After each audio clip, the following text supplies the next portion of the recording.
I was born in South Africa the same year that Nelson Mandela was sentenced to life imprisonment, but I left when I was very young. Because of apartheid, the systematic separation of black and white, many people felt unwilling to visit what is considered the most beautiful country in the world. But since 1994, everything changed. Nelson Mandela is now president, and apartheid is a thing of the past. It's a really exciting time to visit what is now being called the New South Africa.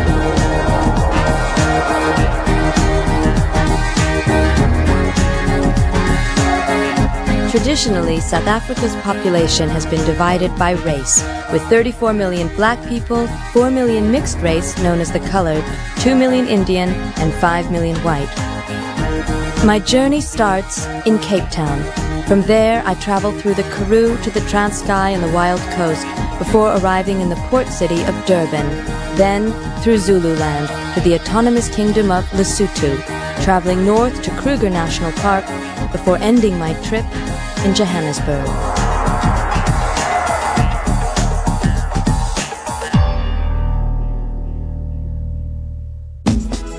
Nestled beneath the cliffs of Table Mountain on a peninsula where the Indian and Atlantic Oceans meet, Cape Town has to be one of the most beautiful cities in the world.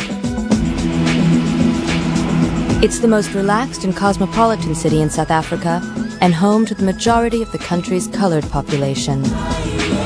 A 45-minute ferry ride away is Robben Island, where President Nelson Mandela spent 18 of his 27 years in prison. Robben Island has been a symbol of oppression throughout the world, but now the warders and the ex-political prisoners have come together in a unique way to change that. The prison just opened to the public. Ladies and gentlemen, you will be asked not smoking in the island. Robben Island has a history of suffering. It was first used as an asylum and then a leper colony, and since the 18th century has served as a high-security prison. Its only other inhabitants are penguin and deer. The last prisoners left in November 1996.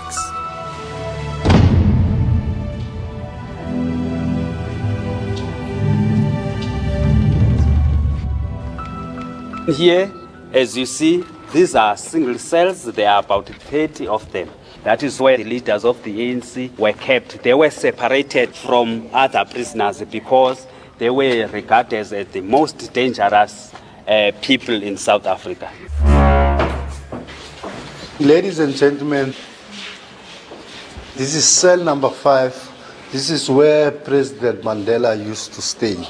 Now, in the beginning, there were no beds. We were sleeping on the floor. After the tour, I spoke with Lionel David, an ex-political prisoner who lived in the cell opposite Mandela for 7 years. Something which I remember very clearly is how people who are very prominent in the life of South Africa today used to play Monopoly in one of the cells. And you would find these people, highly trained, highly educated people, leaders of the organizations, really cheating each other and really laughing, and having great fun playing Monopoly. So what does it mean to you now to be working here on the island, leading tours? For me, I have no bitterness.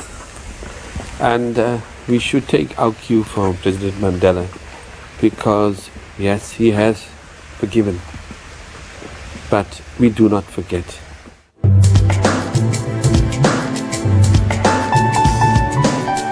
Not forgotten is District 6, a vibrant multiracial neighborhood bulldozed by the powers of apartheid who forcibly relocated its mostly colored and black residents into separate townships.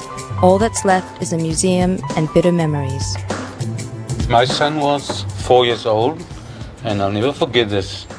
I took him on and said, come, we're going for a walk to, downtown. And when we got into town, he had he wanted to pee. And he pulled me. He said, Daddy, come, I want to pee. And I couldn't take him into that toilet because it said whites only.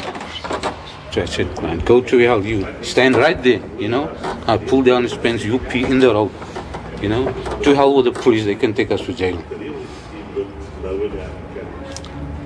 But anyway, that's all gone now. And I'm glad. The Cape Flats to the east of the city are home to the majority of Cape Townians.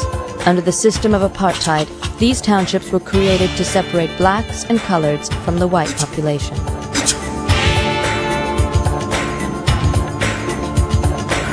Amenities are scarce and overcrowding intense in the townships. I met Emily in Guguletu, a predominantly black township, who took me to her shebeen, or bar, where a sangoma ceremony was taking place. Come and have a look. That's sangomas inside. Come and have a seat. What's a sangoma? The sangomas, they are the healers. 85% of black households in South Africa visit healers known as sangomas. They are consulted about everything from restoring love to serious illnesses and are paid to prescribe medicine.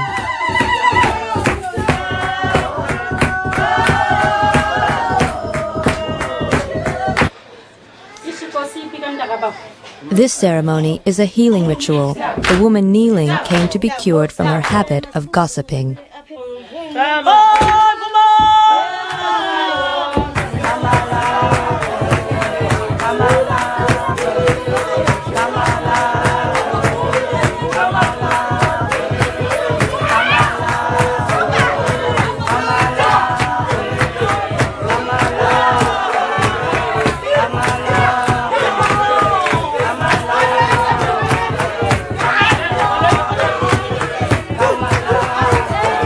What's that stuff you drink? That is an African komboti. What? It's an African beer. Beer. We call it komboti. Omboti. Komboti. Yeah. Komboti. Komboti. Before I left, Emma, the head sangoma, gave me some herbal medicine known as muti. I'm wishing you a good luck for your journey. So you must go very good luck in South Africa.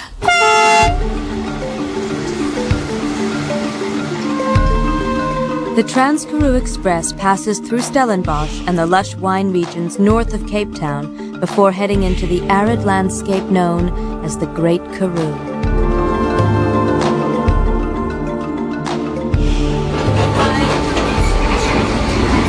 So this is the barrier between the third class and the second class. But it's unlocked. Ooh! It's freezing in here. This is the very air-conditioned dining room, and I believe you have to make reservations in order to get a table. Is that true? You have to make a reservation in order to have a table? That's right. Yeah. Is it full? At the moment, no, ma'am.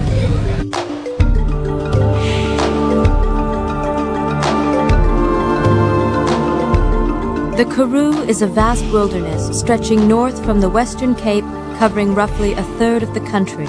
I was traveling through it as far as Landsberg.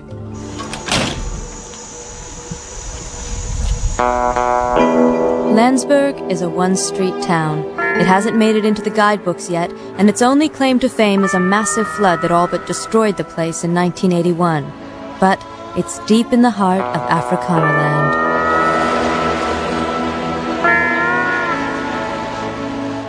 Christian, a sheep farmer, offered to take me to a traditional Afrikaner barbecue, or braai.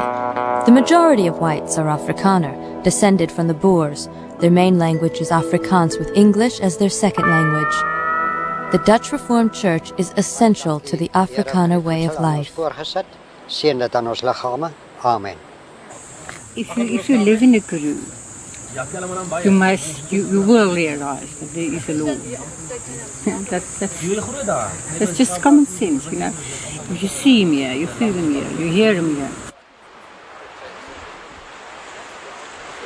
What is your feeling now about what's happening now, about the fact that you've got this brand new government? I think at the moment it's not going that well, but at least it's better than we expected. Now they're in control. Now we're in the position what they are in now. Now we've still got more apartheid.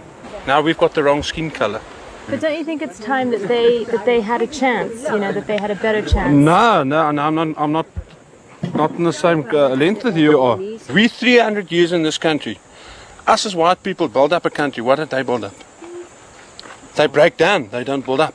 They just want, we demand. You can't sit in your arse and just demand. They've got a lot to learn, I think. They've got a lot to learn. I think we also got a lot to learn. I think we made some mistakes in the past, but let's forget about the past. We're looking at the new South Africa, the Rainbow Nation, the new future. When I asked what they did for fun around here, they told me they liked to hunt springbok. But you shoot them and you eat them and you make biltong. You use the skins to make little carpets, you know, and jackets. And they use the horns for trophies as well. Stop, Louis, stop.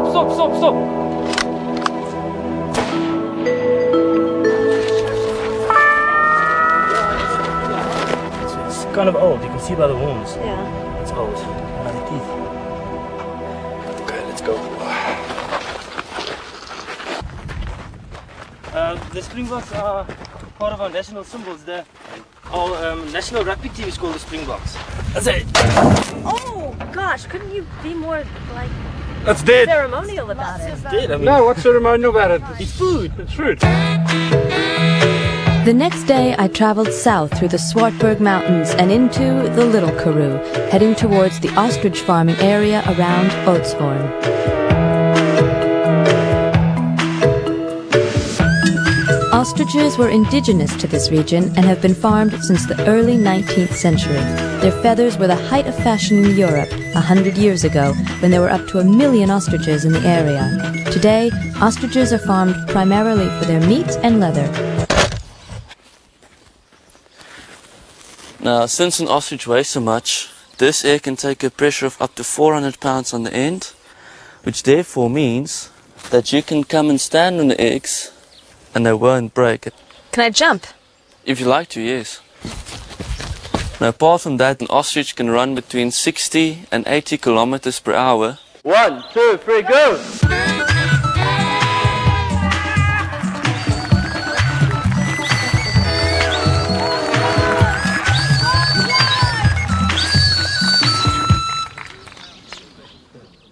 The big treat at the end of the tour is you get to ride an ostrich as long as you're under 160 pounds, which I am, unfortunately.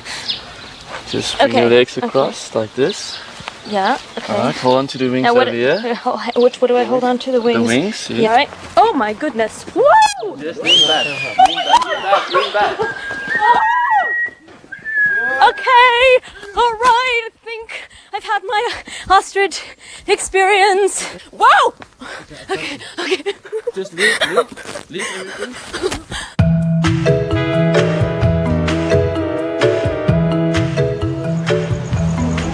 After a full day of ostrich riding, I'm in the mood for something ostrichy. Here they've got sautéed ostrich, smoked ostrich, ostrich steak, ostrich Wellington, ostrich biltong, ostrich roulade, but I've chosen The ostrich carpaccio. Thank you. Ostrich carpaccio tastes like... Tastes like beef carpaccio. Doesn't taste at all like a big bird.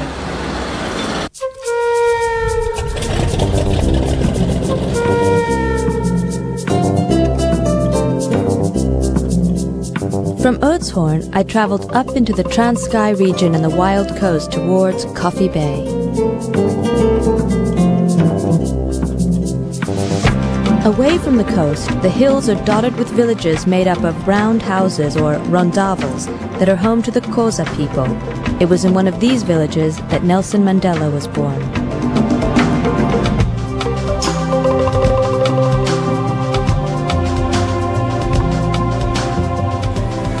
Good morning. This is the Coffee Bay Backpackers Hostel. It's for backpackers who want to stop backpacking for a while. Costs $5 a night to stay here, and the owner, his name is Paula.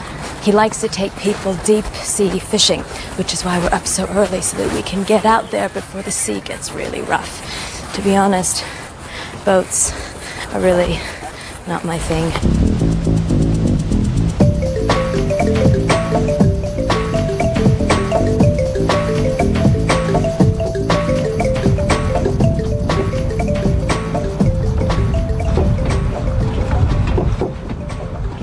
My God, what's going on?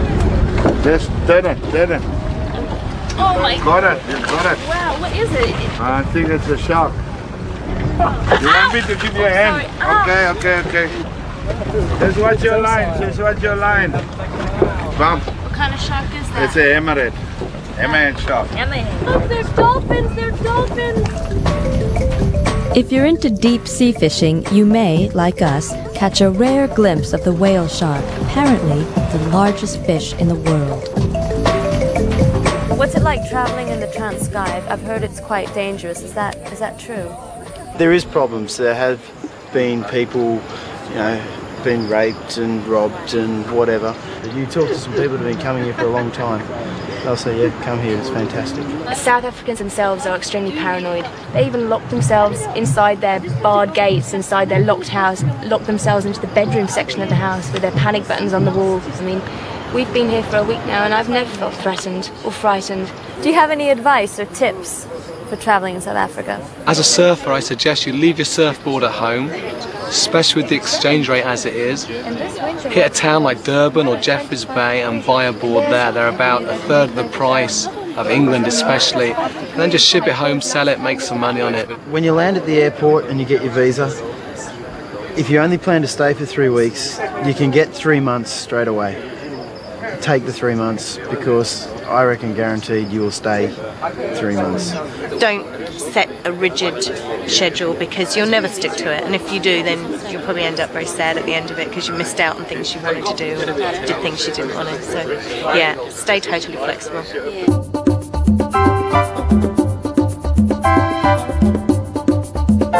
From Coffee Bay, it's 5 hours drive to South Africa's third largest city, Durban.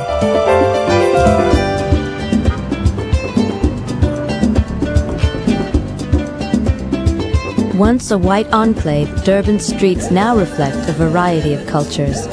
This province has always been home to the largest Indian and Pakistani communities in South Africa. The Hindu festival of Kavadi, which takes place in February, is a celebration of the Hindu god known as the Lord Muruga. Devoted Hindus prepare to carry structures called kavadis to the local temple. They put the hooks on the back. They put a hook on your back. Yeah. You won't know, he's not in his sense, so you'll be putting this with a trance on him. A trance to pull it. It looks like it's quite heavy. Yeah, No? it is. Try it. It's a long way. So I want to try it. So what vow did you take? This is for my mother and my wife and my child. For your mother, your wife, and your child. To live in good health.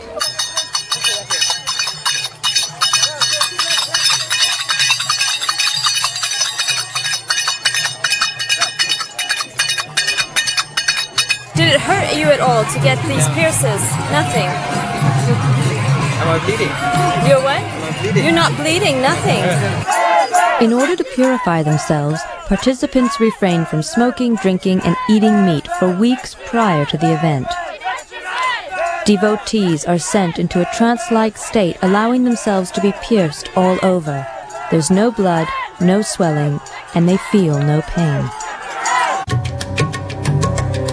Since leather is made of the sacred cow, shoes cannot be worn. Everyone then walks barefoot over baking hot roads to the temple more than 1 mile away.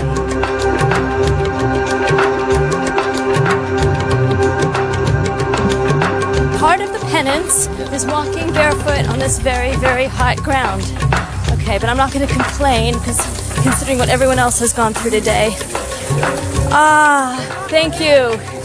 Thank you. So it's very kind of the neighbors to do this.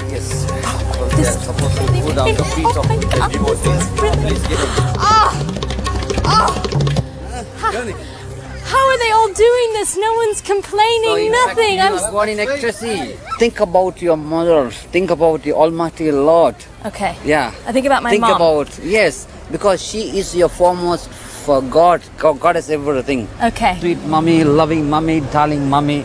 Mother, yeah? This is why the devotees see the holiness of the great supreme power. Keep talking about my mother. Yeah. Yeah. My mother has been guarding you. Yeah.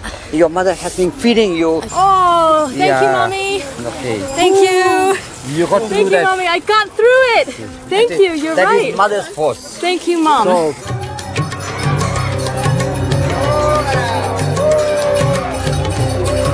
Once in the temple, offerings of milk are given to the Lord Muruga, then the hooks are removed and the devotees are released from their trance.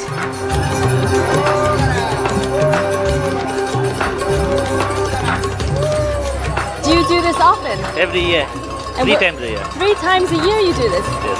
And what do you do in your real life? I'm an interior decorator. An interior decorator. How do you feel now? Perfect, 100%. You don't have any pain anywhere? Nothing. As long as you have the faith, you've got no problem.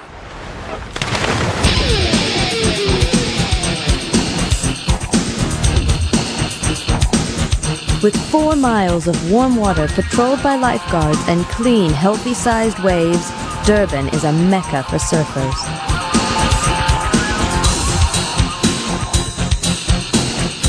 I got to meet national surf champion Shane Thorne. What's the shark situation like out here? Well, we have shark nets here, so it's pretty protected. All over the beach? All along the outside, like for kilometers. So there's never been a shark attack here? Or? Well, there has, but in the early 70s, 60s, 70s.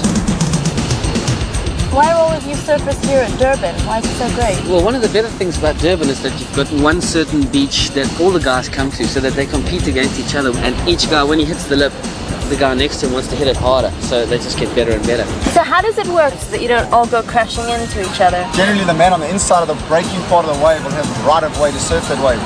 But sometimes it can result in a couple of fists flying or a few bad words. Get out of my way!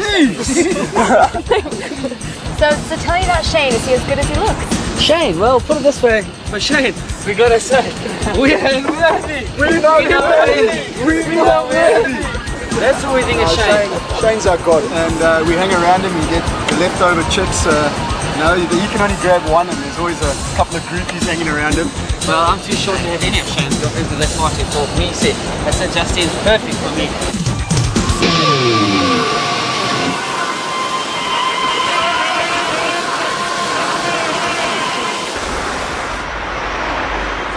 For most South Africans, public transport is a minibus taxi.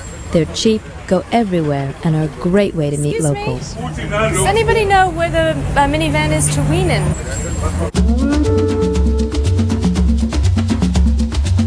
So it's about 2.5 hours to Weenan, depending on how fast the driver drives. And as you can see, it's very crowded.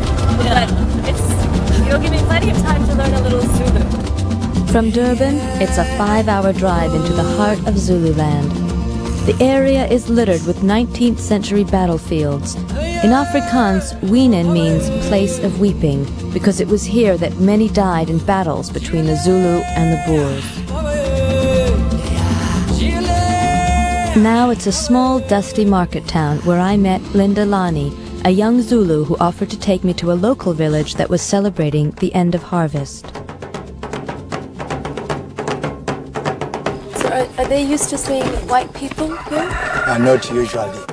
The drums were calling the villagers to join them, signaling the start of the celebration.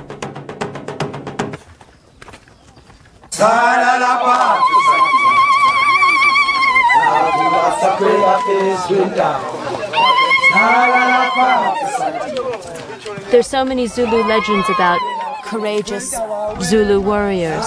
Yes. Do Zulus today feel that they're part of this very courageous warrior tradition? Yes, Zulus are brave people. No cowards in the Zulu nation. We are all brave. So even myself. Would you fight a war? No. No, at the moment. You're brave, but you don't want to fight. Yeah, I must be brave, but I must think about myself because at some stage I can die.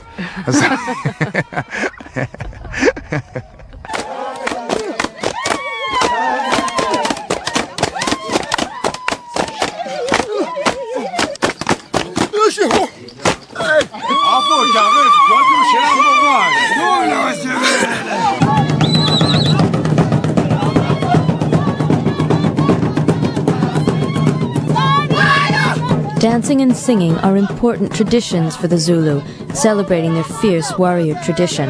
The shields that they use in ceremonies are used in battles to this day.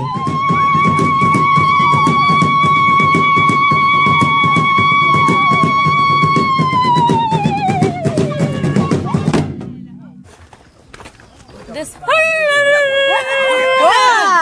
What is it? No, it's something that you give more energy to the dancers. If they hear that, then they dance more than before, yes.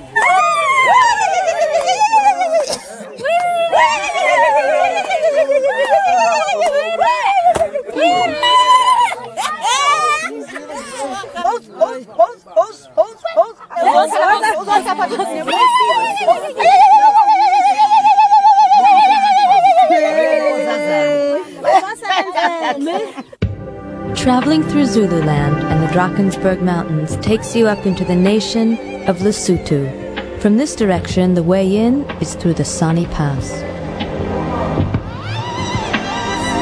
The South African border post is at the bottom of the pass. Wait a minute. Can I go into Lesotho with this visa? Yeah, it's no problem. No, you going can into go. But coming back You'll into have South a problem Africa. coming back into South Africa. Are you serious? Well, apparently this is kind of problem that happens to travelers all the time, because people forget that Lesotho is a different country. So when you're flying into South Africa, make sure you have a multiple entry visa, because when you leave Lesotho, you're going to be coming back into South Africa again.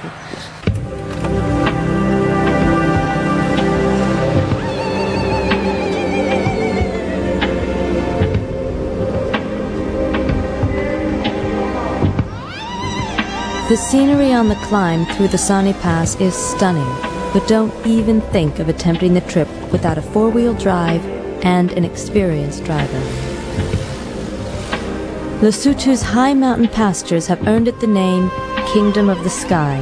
The whole country is the size of Belgium, and with a population of 2 million, it has its own culture, language, and currency.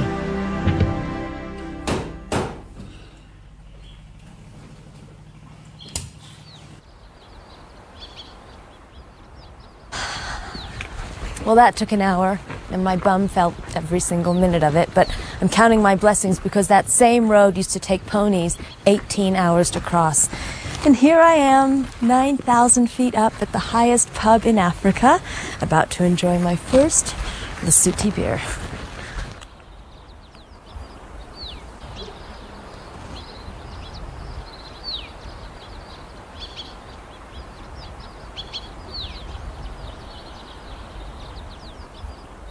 Lesotho is one of the poorest countries in the world. Their legal exports are mostly mohair and Angora wool. Their illegal exports, strangely enough, are mostly diamond and marijuana. The best thing you can buy here, legally, are the wool blankets, the kind you wear. A nice blanket. Is this where you keep your money? Is this is where you keep? That's your money purse, yeah? What are all these for? Yeah, for decoration. For decoration. This is it. And how much would this one be? This is 90 and this is 80. How do you wear it? Right. Yeah, that's right. That's good. That's a good length. Otherwise, I'm walking on the blanket. That's a high. Do I look like a Basotho?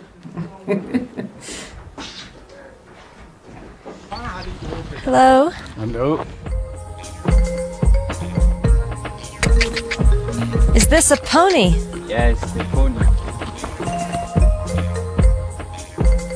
Pony trekking is the best way to see Lesotho, and in winter, it's the only means of transport. Between the scattered villages, you see few people, apart from the occasional shepherd.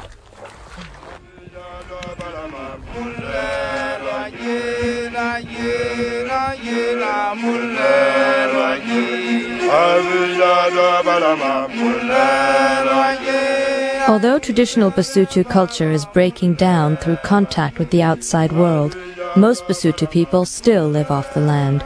Many, however, have left the mountains to work in South Africa.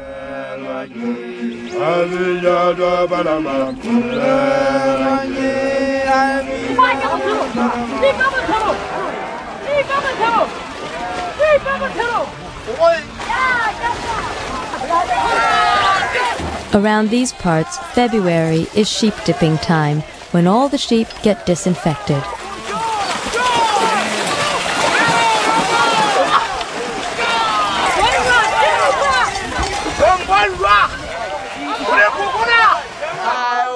Lesotho's weather conditions are extremely variable, and Basotho farmers have to constantly contend with drought, floods, and storms. On the way back, we came across a ceremony in the village of Mojakasani. So what is this ceremony about? The ceremony is about celebrating the coming of age of a young man.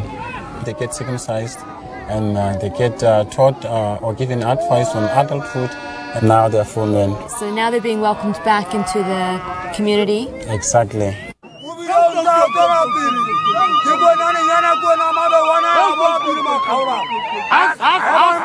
Once the village chief announced the return of the young men, the celebrations got underway.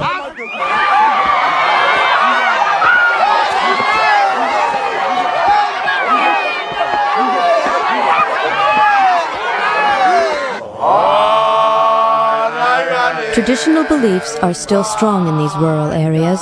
There's much emphasis on the ancestors, who act as intermediaries between the people and the capricious forces of nature.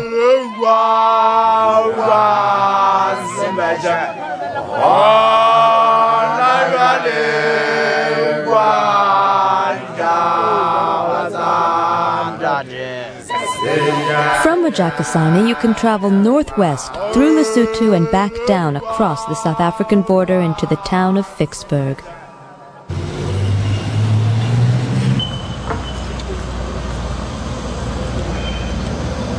This is Vicksburg, and I've been recommended a place to stay called Rustler's Valley, and the flyers printed on acid-free, 100% recycled paper.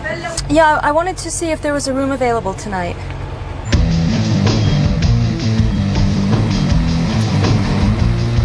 That's gotta be it. 20 minutes drive from Vicksburg is Rustler's Valley.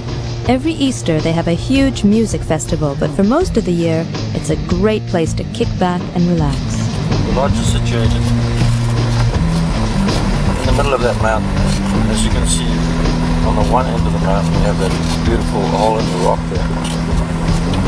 And on the other end we have that massive phallic symbol, and the two are joined together in that sort of kilometre of rock. And right in the middle of it we're situated there.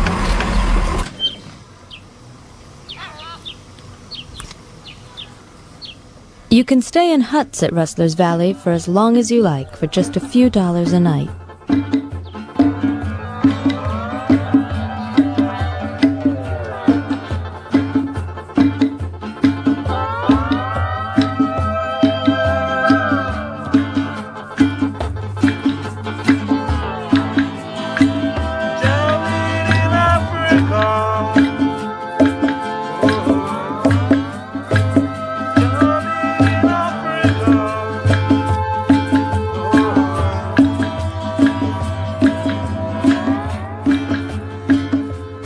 This place seems a little far out, and it is, but there's a serious side to it. Apart from the 3 musical festivals that they do every year, they've got these classes in permaculture and neuro-linguistic programming.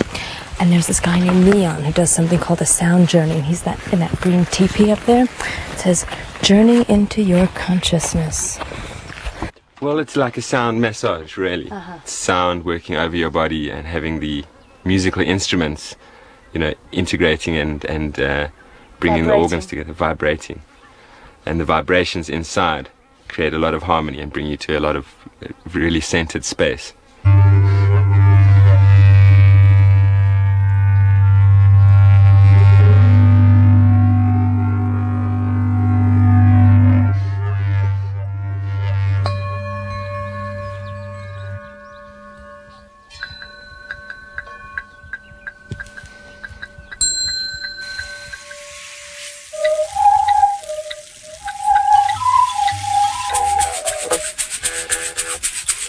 The sound journey did send me into a deep state of relaxation. Not a bad start to my big journey north to the Kruger National Park.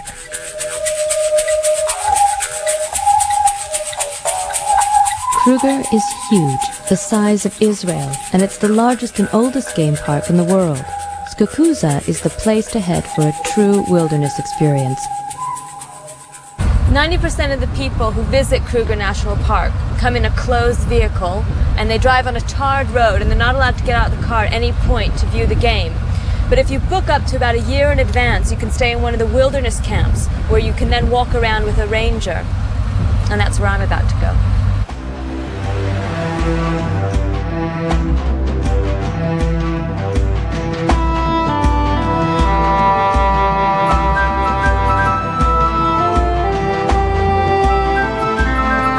Kruger has the greatest variety of animals of any game reserve in Africa.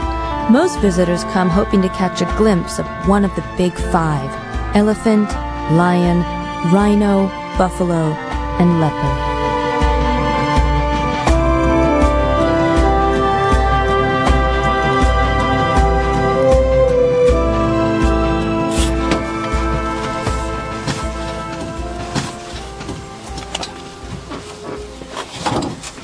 The rangers are just about to give us their briefing, but first I have to show you where I'm spending the night.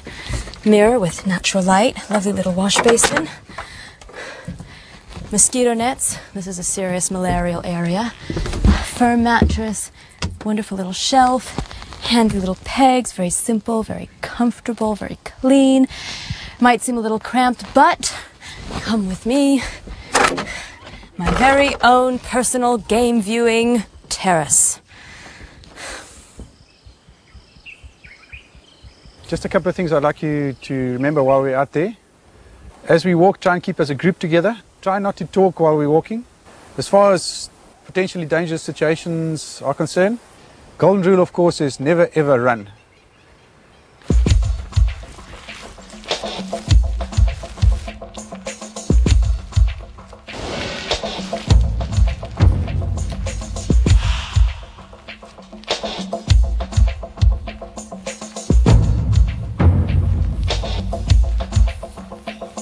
Some lion tracks here, it looks like a male. Lion tracks.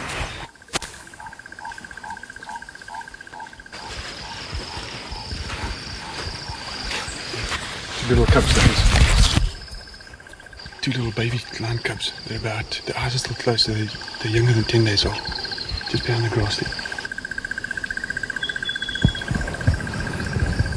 This is a very dangerous situation because it's thick grass. The cubs are in the open, they normally hide them in holes. So the mother would be very aggressive, so she's around here watching us somewhere.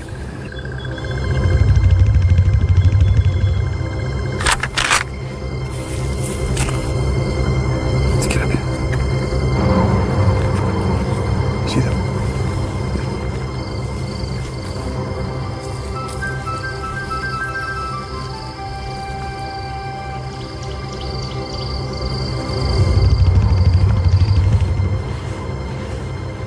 That was once in a lifetime experience. It's unique to see lion cubs that small because they're less than 10 days old on foot. It's the first time I've seen them on foot. It's only the second time I've seen them in my life. For those who can afford it, there's the alternative, the private game park, where you're virtually guaranteed an up-close and personal look at least one of the big five. What would you like to see today, Justine? A leopard. A leopard will do. Just a leopard. Nothing too difficult. Mala Mala is one of the few private and expensive game reserves bordering the west of Kruger. Since the animals here have grown up accustomed to the sight and sound of Land Rovers, they can be approached within just a few feet.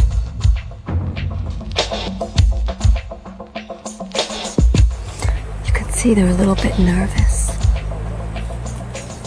And we're very, very close. Which makes me a little nervous too.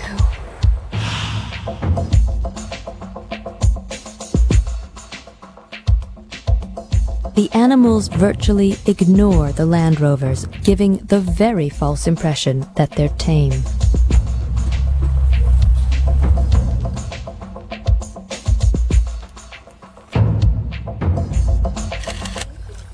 So I didn't see my leopard, but who cares?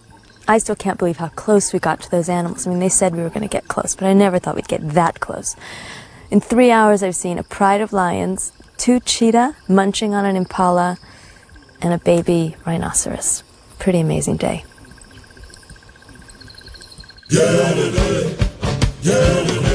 From Kruger, it's only a 2-hour flight to South Africa's largest city, Johannesburg.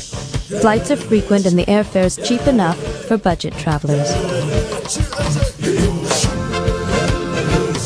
Johannesburg is the commercial capital of South Africa. But with the high crime rate, downtown no longer attracts tourists or many residents for that matter. But Johannesburg is integrating quickly as blacks move out of the townships into what used to be white-only neighborhoods. Is Johannesburg really as dangerous as everybody says it is? It's a reality. My grandmother was killed last year. My business partner was shot 3 months ago in a hijacking. You know, when I walk down here at 4 in the morning, I look, man, I'm like sharp. I'm checking out all the time. And you too. I mean, you would be lying your pants off if you told me you weren't looking all the time. And if you walk in Hillbrow... Actually, I never used to look around until I was shot. So you were shot. What happened to you? It was actually 8 o'clock in the evening, 8:30 in the evening. I was on the cell phone. 2 guys came up to me. One grabbed my shoulder, and as I turned around, the other shot me in the cheek, and they took my cell phone. But look, the point is, we think that Johannesburg is the most dangerous place on earth. It's not even the most dangerous place in South Africa. It's got the 3rd highest murder per capita in South Africa. In South Africa, there's a perception that black people are the people who come into suburbs and steal while people drive. What is happening is that crime, the worst victims of crime, are in fact black. Do you think Joburg's an important place for a traveller to visit? Joburg is unique simply because this is the only place whereby you find racial harmonious people. This is the only place whereby you can walk down the street with your white or black girlfriend without anyone giving a second look or insulting you. Do you think it's important that travellers visit the townships? Definitely. It's about getting some sort of a picture about what apartheid was like, about the conditions that were created. You'll never understand fully, but I think it's important to go there if you want to have at least a semblance of an idea about what happened in South Africa. For the majority of Joburg's inhabitants, home continues to be black townships surrounding the city, and most likely it's Soweto. Throughout the 70s and 80s, the townships played a crucial role in the struggle against apartheid, culminating in the first ever democratic elections in 1994. This area that we see on my left is one of the first few middle class areas. Most of the people who live here are professionals, that is teachers, nurses, and people who earn between A and B income group. And just across the road is where we're going now, it's Kliptown, which is a direct opposite what you see here. Kliptown consists of the oldest squatter camp around Johannesburg.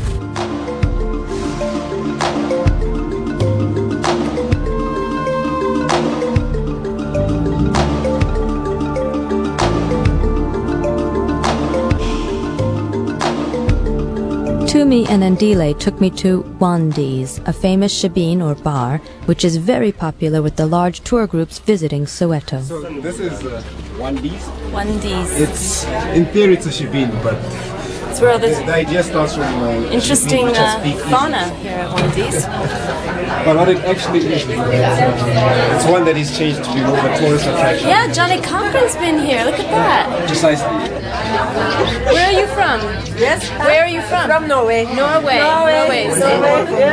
Yeah. We sit in a lot of you. Norway. All of us from Norway. Yes.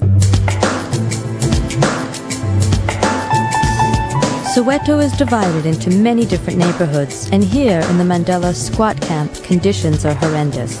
There are 90 porta potties for 14,000 people, and only 5 stand pumps for the entire community. Do you think it's important that white people come?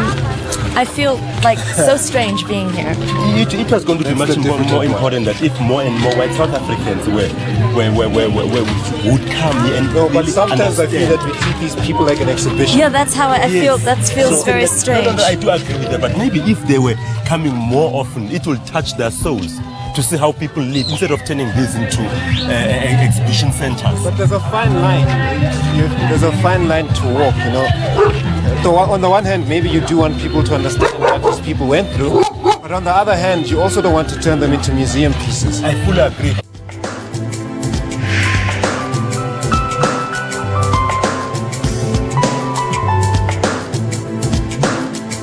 Although on the surface little seems to have changed, the next generation brings with it hope for a new era. I was born in South Africa, but we left when I was 3. And for the first 3 years of my life, we, like all white, middle-class South Africans, had a nanny. Her name is Linda, and I've stayed in touch with her ever since. The last time I saw her was 15 years ago, but I've written her, and she knows that I'm coming here today. Excuse me, Linda? Linda Pata? Linda? Linda and Elizabeth? I know their house is right around here. Who? Linda. Linda. Linda. Next door. Thank you.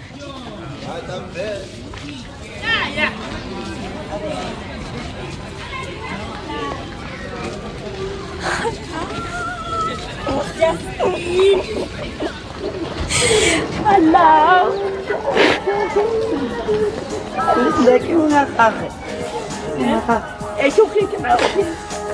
Are you good?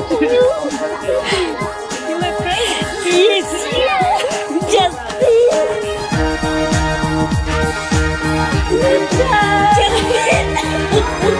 unbelievable.